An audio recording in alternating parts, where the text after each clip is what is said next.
if you ask me, this is the most livable place in Australia. Why? Simply because I live there. But this might be a place of the past, because in 2010, something remarkable and probably irreversible happened. That year, for the first time in human history, 50% of the world population lived in cities, while this percentage reached 90% in Australia. And these proportions continue to grow.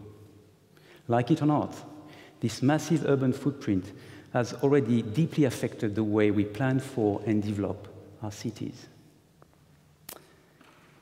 As a matter of fact, modern urban planning is all about more livable and more sustainable cities in the future. Like this artist's impression of Anzac Parade in southeast Sydney.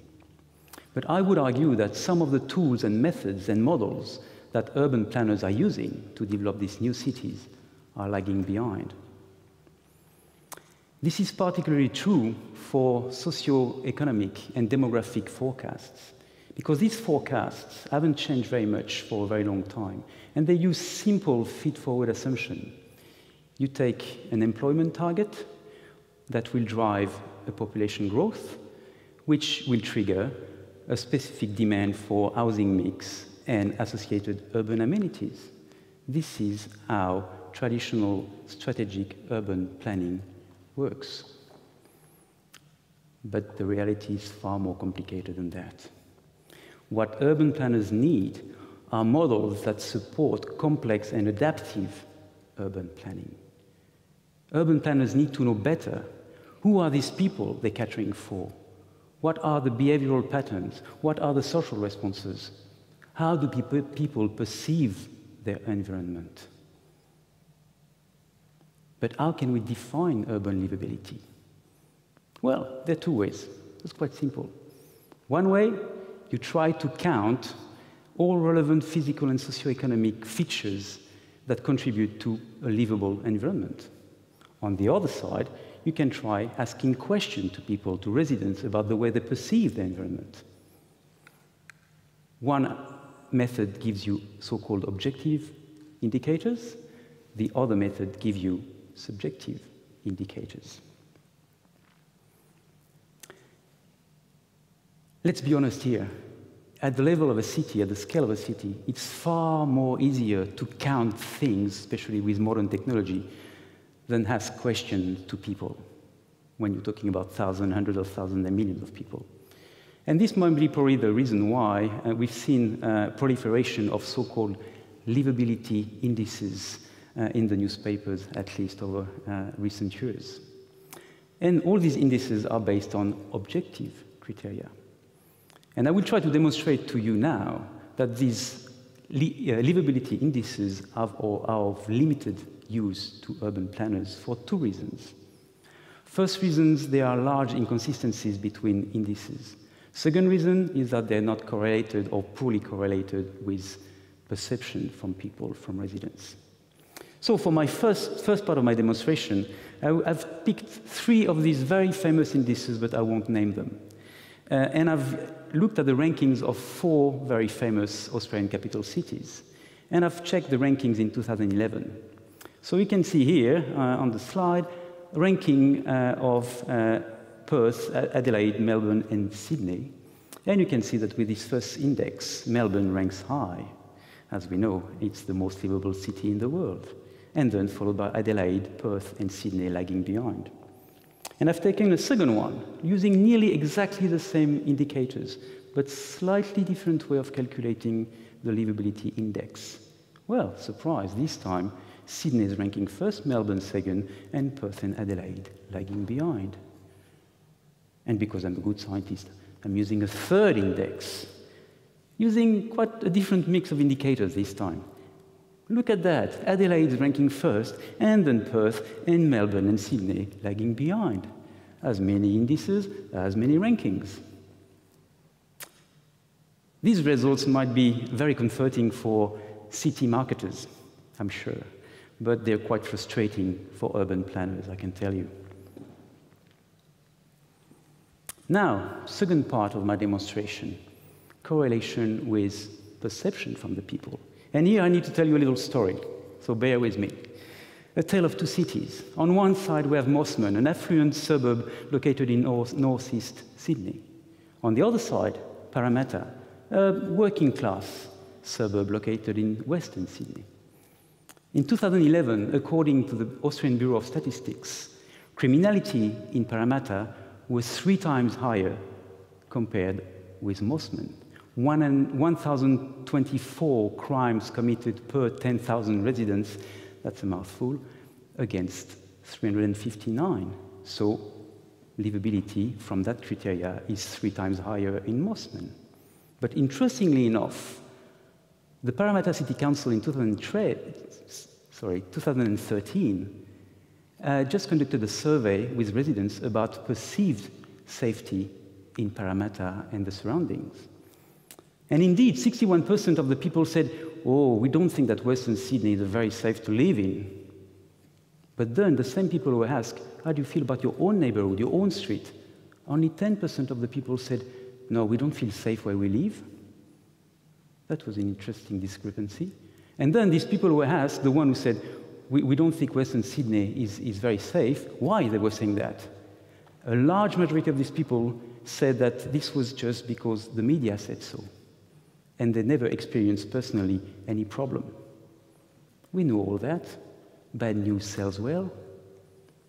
So the first lesson from this little story, which is not finished, is the fact that scale matters, and that obviously objective criteria do not align very much with what people think and experience in their daily lives.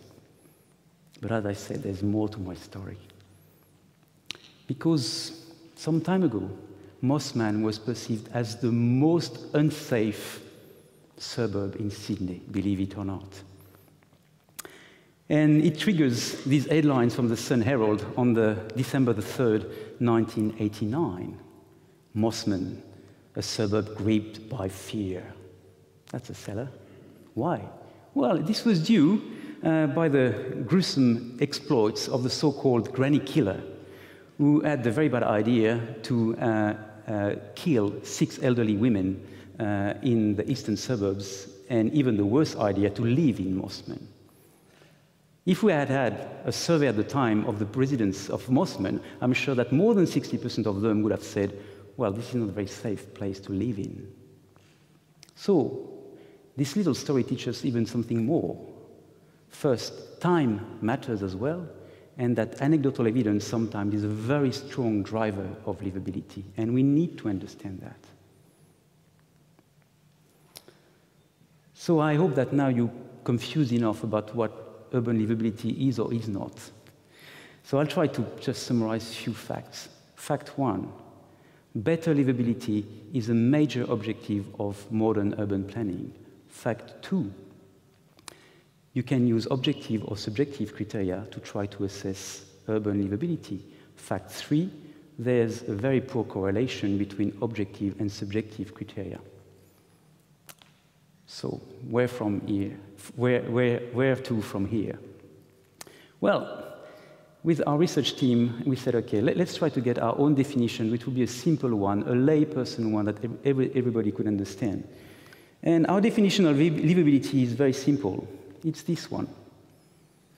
Live in a place I like and ability to perform my tasks. Livability.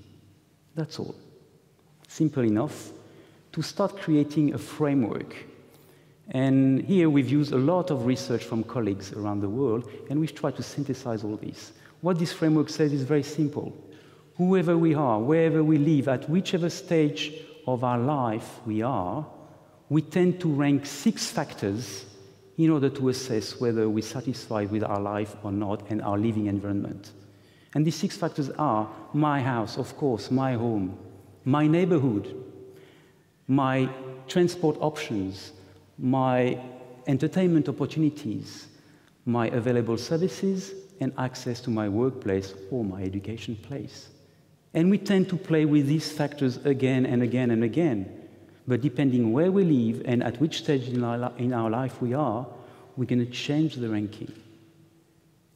And then whether we're satisfied or not, I haven't touched this point yet, Well, we're saying in our framework, this is your problem, not mine. I won't impose on you my criteria. So each of us should be able, in this framework, to tell us why they're happy or not with their home, their neighborhood, their transport or services or entertainment. And that's what we've done. And we've applied the framework. And we went back to South East Sydney, and we've interviewed 500 people living in that area of Sydney. And we asked them who they were, where they lived, what stage of their life they were, and we asked them to rank these 6 factors.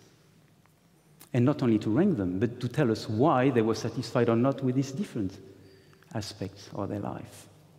But we did more. Not only we asked questions, but we measured things as well. We counted everything we could in the neighborhood, the bus stops, the parks, the coffee shops, name them. So, for once, we had objective criteria and perception from people, and different types of people, and we knew more or less who they were. And that's where the magic starts to happen, because then you can start to crack the code, understanding what makes people tick. And for example, I can't give you a lecture on the model itself, but it was easy to figure out from the results that young professionals are mainly interested in recreational aspects and access to work. That retirees, mainly in the study area, were mainly interested in services and access to transport, which is a major issue in this part of Sydney, as we all know. And that some, let's say, less advantaged groups were struggling with all the aspects, and whichever you could do for them, they had so much other problems to face that they were not happy, regardless of what you could throw at them. We start to understand the social fabric.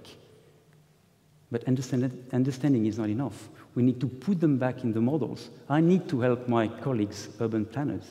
So we've created a model that tries to capture the ticking of the city, the ticking of the people living in the city. So these people in this model, we represent all of them, 120,000 people living in Southeast Sydney, 50,000 households, 90,000 cars on a daily basis for 5 years, 10 years, 20 years. And they go to work, they go to the shops, they go to entertainment, and they divorce, and they marry, and they get kids, and the kids leave the house, if they ever leave the house.